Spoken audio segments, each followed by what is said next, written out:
বিগত প্ৰায় এবছৰ ধৰি এজনীয়া শিক্ষকৰে চলি আছে এখন চৰকাৰী খণ্ডৰ প্ৰাথমিক বিদ্যালয়।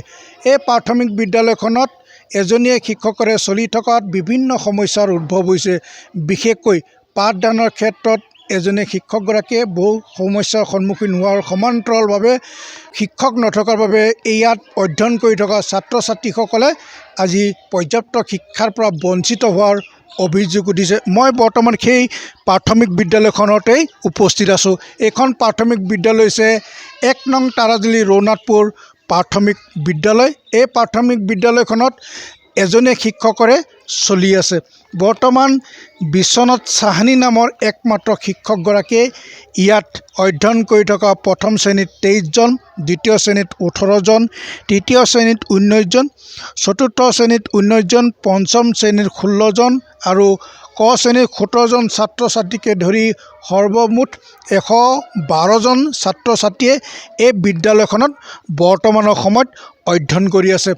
একমাত্ৰ বিশ্বনাথ চাহানীয়ে ইয়াত শিক্ষকতা কৰাৰ সমান্তৰালভাৱে মধ্যাহ্ন ভোজন, শিক্ষা ক্ষেত্ৰৰ এপছত ছাত্ৰ ছাত্ৰীসকলৰ নিয়মীয়া উপস্থিত আৰু বিভাগীয় কাম কাজ সম্পাদনা কৰাৰ ক্ষেত্ৰত বিভিন্ন সমস্যাৰ তেওঁলোকে সন্মুখীন হ'বলগীয়া হৈছে। এই বিদ্যালয়খনত পূৰ্বতে 2জন শিক্ষক আছিল। এই শিক্ষক 2জন পৰৱৰ্তী সময়ত তেওঁলোক এজন গোলাঘাট আৰু এজন তেজপুৰ বৰঘাটলৈ বদলি হৈ যোৱাৰ পিছত এতিয়া বৰ্তমানৰ সময়ত এই বিদ্যালয়খনত এজন শিক্ষকৰে চলি থকাৰ তথ্য পোহৰলৈ আহিছে। মই বিশ্বনাথ চাহানী মোৰ সৈতে আছে প্ৰধান শিক্ষকজন তথা একমাত্ৰ শিক্ষকজন। মই তেখেতৰ পৰাই জানিব বিচাৰিম যে কিমান সমস্যাৰ আপুনি সন্মুখীন হ'বলগীয়া হৈছে বৰ্তমানৰ সময়ত, কি ক'ব?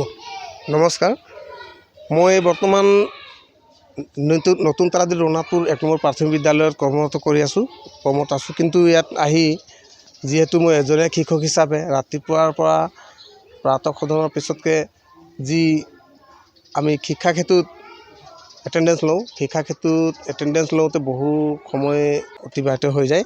তাৰপিছতকৈ মই বিভিন্ন ৰান্ধন সামগ্ৰী আনিবলৈ কেতিয়াবা অকস্মাত তেল বা অন্য বস্তু কেতিয়াবা নাটনি হ'লে অকস্মাত আনিবলৈ যাবলগীয়া হয়। সেই ক্ষেত্ৰত মই অসুবিধা পাওঁ আৰু লগতে বিভাগীয় কাম কাজখিনি অনলাইনৰ কাম হওক বা বিভিন্ন কাম যি বিভাগীয় কৰ্তৃপক্ষই যি আমাক দায়িত্ব দিয়ে, হোৱাটছআপ যোগে মেছেজ আহে, লগে লগে আমি কামখিনি কৰি যাবলৈ অকণমান মই বিশেষ অসুবিধা পাওঁ। সেই সময়তো পাঠদানটো ব্যাহত হৈ পৰে। হয়, সেই সময়ত এতিয়াই ডাটাত এই মাত্ৰ এতিয়াই কৰি দিয়া বুলি কোৱাত আৰু মই উপায়হীন হৈ আৰু সেই কামত কৰিবলগীয়া হয়।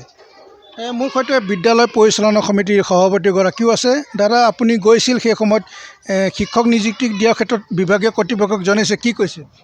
তেখেতে বিঅ'ই কৈছে যে আমি তেজপুৰলৈ আমি জনাম, তাৰপিছত আপোনালোকক খবৰ দিম।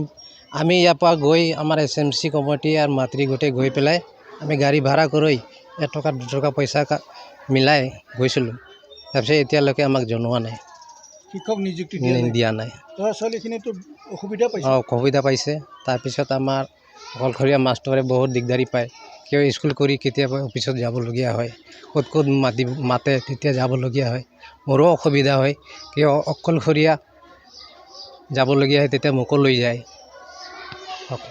এইদৰে তেওঁলোকে কৈছে যে এই বিদ্যালয়খনত বৰ্তমানৰ সময়ত এজন শিক্ষকেৰে চলি আছে আৰু এই বিদ্যালয়খনত এতিয়া বিভিন্ন সমস্যাৰ সন্মুখীন হৈছে। যিহেতু এই বিদ্যালয়খনক একমাত্ৰ শিক্ষকজনে যেতিয়া বিভাগীয় কাম কাজ কৰিবলৈ বিভাগীয় কাৰ্যালয় বা ৰঙাপাৰা চহৰলৈ যাবলগীয়া হয়, সেই সময়ত এই বিদ্যালয়খনত পাঠদান ব্যাহত হৈ পৰে।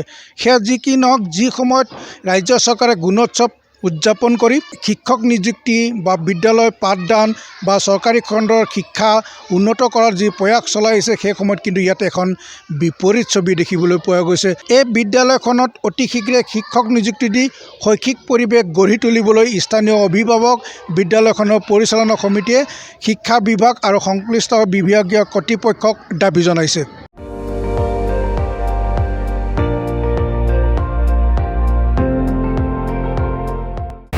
আপুনি চাই আছে ND24, সৰ্বশ্ৰেষ্ঠ নহয় সৰ্বোত্তমৰ দৌৰ।